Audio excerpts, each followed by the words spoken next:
बहुत समय पहले की बात है। कासगंज नामक एक सुंदर सा गांव हुआ करता था। उस गांव में एक लकड़हारा रहता था जिसका नाम रामू था। रामू बहुत ही ईमानदार और मेहनती था। वह हमेशा अपने काम से खुश रहता था। उसके पास ज्यादा पैसे नहीं थे, लेकिन वह अपनी जिंदगी से संतुष्ट था। रामू के परिवार में उसकी पत्नी और उसके 2 बच्चे थे। रामू सेठ लालचंद के यहाँ लकड़ी काटने का काम करता था और लकड़ी काटने के बदले में सेठ लालचंद रामू को पैसे देता था, जिससे रामू और उसके परिवार का जीवन व्यापन होता था। सुमन, मैं काम पर जा रहा हूँ।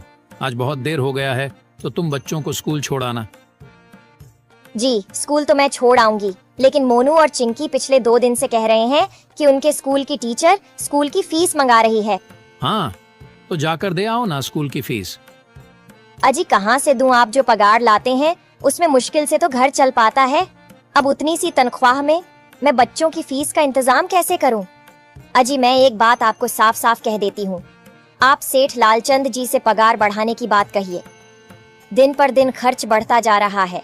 बाजार में अगर सब्जी लेने निकलो तो सब्जियों के दाम आसमान छू रहे हैं, और बच्चों की पढ़ाई का खर्चा, घर का खर्चा अब इतनी कम तनख्वाह में कैसे गुजारा होगा? ठीक है, मैं आज ही सेठ जी से थोड़ा पगार बढ़ाने की बात करता हूँ। इतना कहकर रामू काम पर चला जाता है।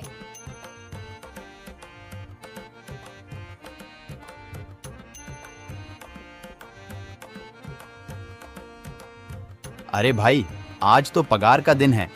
देखो, अब यह सेठ लालचंद कोई ना कोई लोचा जरूर करेगा। हमेशा कोई ना कोई बहाना बनाकर पगार कम कर देता है।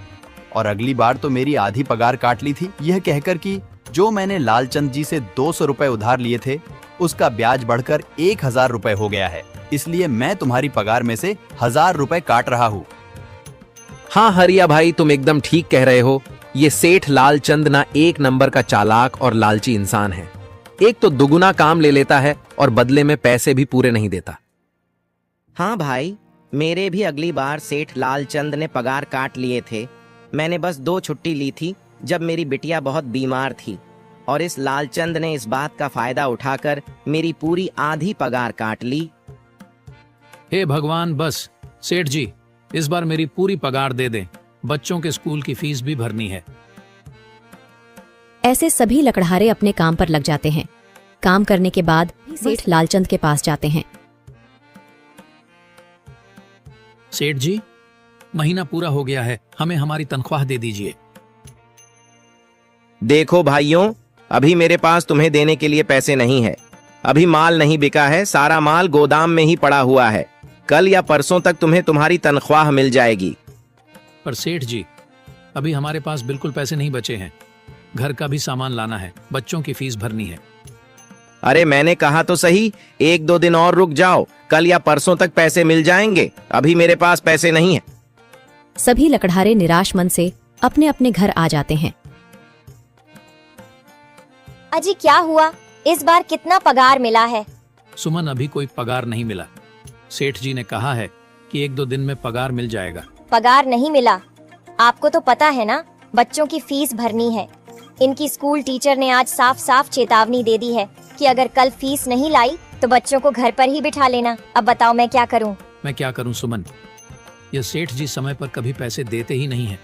अब तो बस हम इंतजार के सिवा और कुछ नहीं कर सकते। 1-2 दिन की बात है, देख लेते हैं। ऐसे ही 2 दिन गुजर जाते हैं। 2 दिन बाद सेठ लालचंद सबको पगार देता है। अरे हरिया, ये ले अपनी इस महीने की पगार। सेठ जी, यह तो बस 2000 है। मैंने तो इस महीने 3000 तक का काम किया है। हाँ, काम तो किया है, लेकिन तूने 1-1 घंटे आराम भी तो किया है। ये पैसे उसी आराम के कांटे हैं। पर सेठ जी, आपने तो कहा था 8 घंटे काम के महीने में 3000 मिलेंगे, और मैंने तो 8 घंटे काम किया और 1 घंटे आराम। देख हरिया, मुझे ज्यादा हिसाब किताब ना समझा। ये 2000 रख, अगर चाहिए तो, और अगर नहीं चाहिए तो कहीं और काम ढूंढ ले।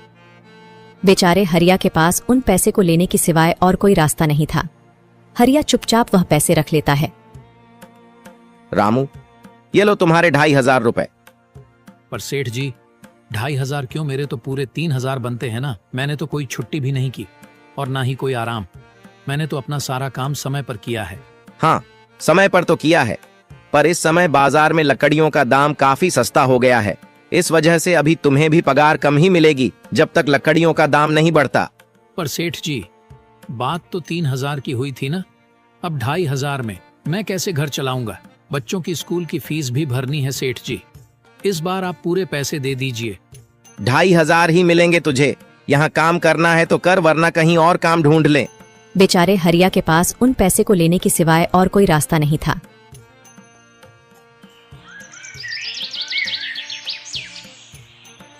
अरे भाई, यह सेठ लालचंद एक नंबर का बेईमान इंसान है। सारे पैसे अपने जेब में भर लेता है और बहाने बनाता है कि लकड़ियों के दाम सस्ते हो गए हैं। देख लेना, हम गरीबों की किसी न किसी दिन इसे जरूर हाय लगेगी।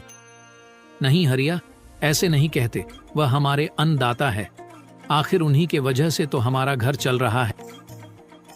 अरे काहे का अन्नदाता? काम के पूरे पैसे तो देता नहीं है। पूरे महीने मेहनत करके भी क्या मिलते हैं? बस ये 2,000 रुपए। इसमें घर खर्च कैसे चलाएं? ऐसे तो हम कभी तरक्की नहीं कर पाएंगे। और हम कर भी क्या सकते हैं हरिया?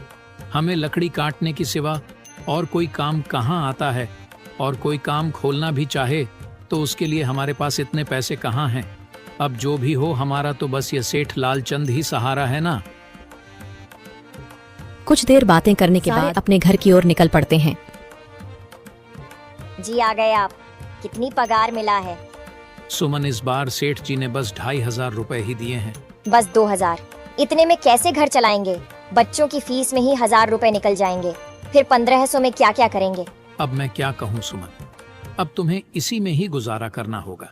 तुम सबसे पहले बच्चों की फीस भर देना, इसके बाद बाकी का मैं देखता हूँ। अजी आप क्या देख लोगे? सेठ जी से पूरे पैसे तो मांगे नहीं गए आपसे? नहीं सुमन, मैंने सेठ जी से पैसों के लिए कहा था, पर सेठ जी ने साफ इनकार कर दिया और कहा, यह लेना है तो लो, वरना कहीं और काम ढूंढ सकते हो। मैं सोच रहा हूं कि लकड़ी काटने के बाद मैं कहीं और भी काम ढूंढ लूं। सेठ जी के यहां से काम करने के बाद मैं दूसरी जगह पर काम किया करूंगा, इससे कुछ ज्यादा आमदनी हो जाएगी। आज ही मैं सेठ जी के यहां पर काम करने के बाद और भी जगह काम ढूंढने जाऊंगा। इतना कहकर रामू काम पर निकल जाता है और जैसा कि रामू ने कहा था, वह लालचंद के यहाँ काम करने के बाद काम की तलाश में निकल जाता है। रामू पूरे गांव में काम ढूंढता है, दुकानों दुकानों पर जाकर लोगों से काम मांगता है, मगर हर जगह रामू को केवल निराशा ही हाथ लगती है। अंत में थक हार कर रामू वापस जाने लगता है। तभी वह देखता है कि अचानक बहुत सारे भैंसों का झुंड उसकी तरफ दौड़े आ रहा है। यह देखकर रामू बहुत डर जाता है। वह इधर उधर देखता है तो उसे एक गुफा दिखती है और वह गुफा में जाकर छुप जाता है।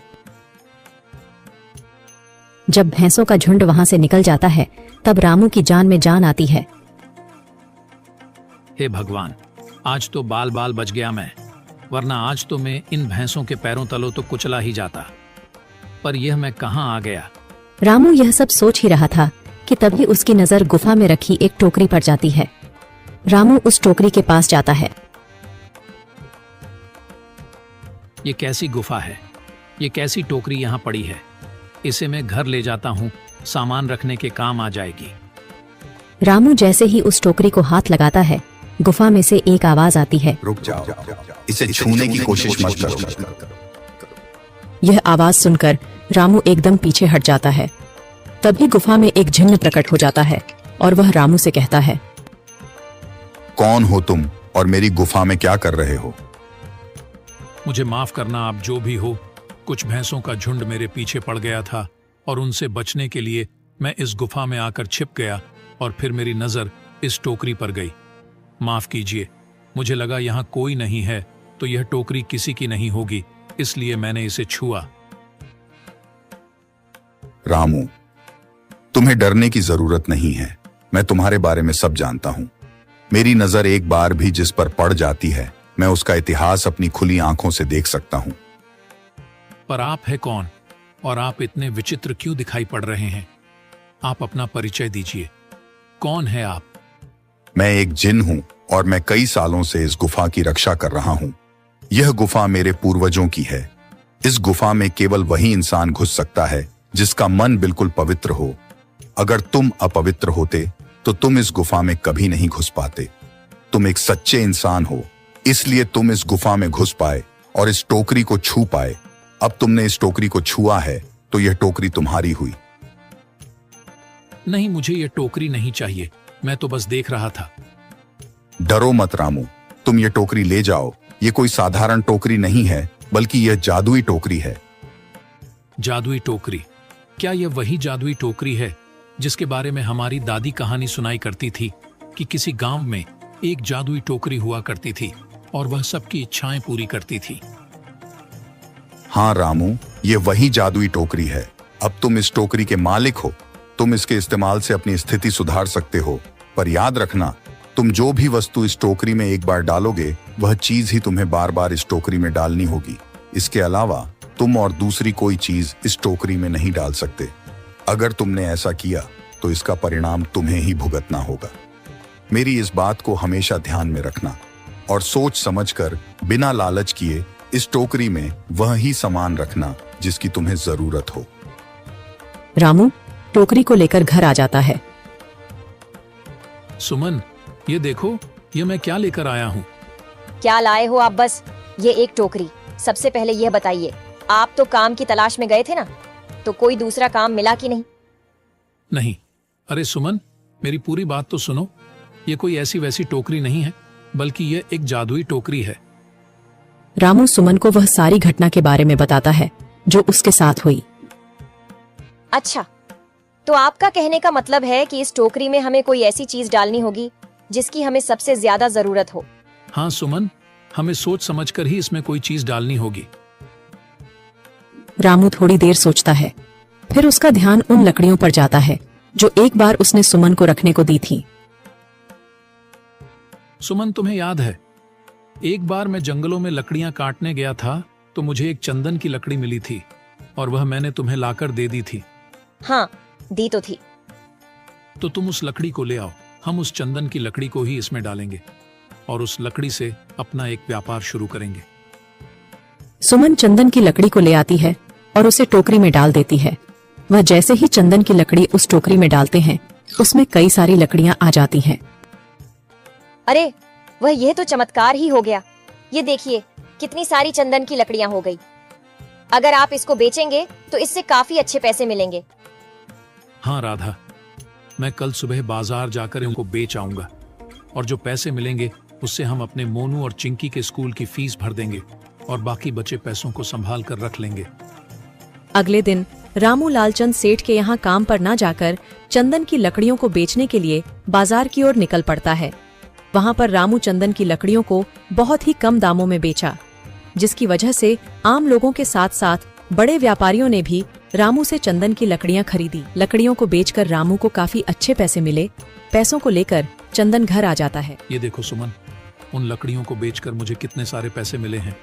ये लो कुछ पैसे, इससे तुम कल मोनू और चिंकी के स्कूल के फीस भर देना। अच्छा, तो मैं काम पर जाता हूँ। अजी, आपके पास तो अब यह जादुई टोकरी है, तो अब आपको उस सेठ लालचंद के यहाँ काम करने की क्या जरूरत है?